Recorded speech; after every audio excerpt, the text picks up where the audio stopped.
थे ध्वनि की पुनरावृत्ति करेंगे।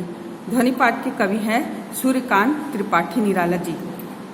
कवि इस कविता के माध्यम से कहना चाहते हैं कि मेरे जीवन रूपी वन में बसंत आया है। बसंत ऋतु का आगमन अभी अभी हुआ है, जिसके कारण मुझे नई ऊर्जा का संचार हुआ है।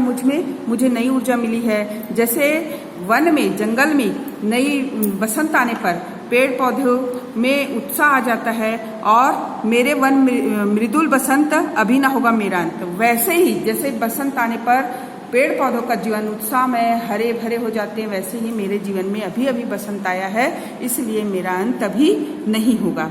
दूसरी पंक्ति में कवि कहते हैं कि बसंत के आने पर जंगल में चारों ओर पेड़ पौधे हरे भरे हो गए हैं। उनकी डालियां जो हैं, शाखें हैं, तने हैं, वो कोमल हो गए हैं। और वैसे ही मेरे जीवन में भी बसंत आने पर मेरे में भी मधुर मधुर कोमल कोमल सपने उत्पन्न हुए हैं।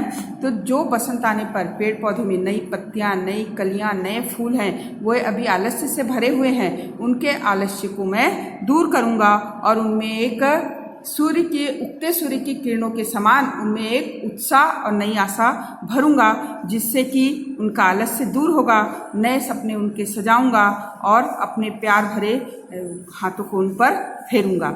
मैं हर पुष्प से, हर फूलों से जो आलस्य से भरे हुए हैं, उनकी सारी आलस्य को खींच लूंगा और अपने जीवन रूपी रस से, जो मेरे में बसंत के आने से, उत्साह के आने से जो मुझे नया जीवन अमृत रस मिला है, उनको मैं उन्हें दूंगा, उनसे उनको सींचूंगा, जिससे कि वे और हरे भरे होंगे।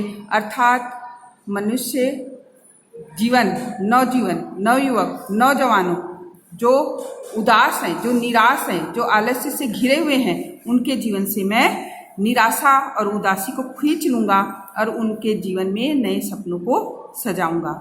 मैं उनके मन में नई भावनाएं भरूंगा।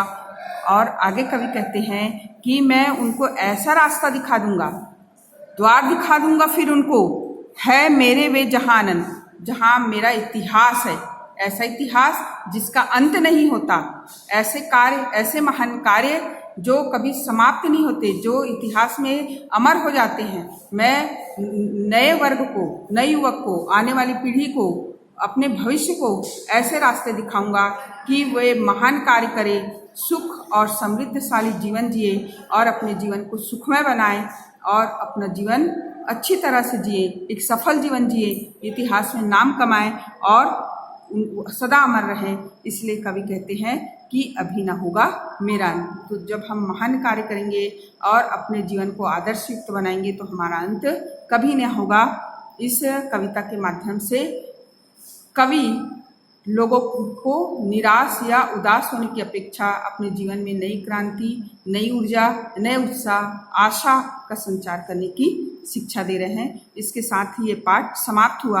आपको PDF में प्रश्न उत्तर और शब्दार्थ भेज दिया गया है।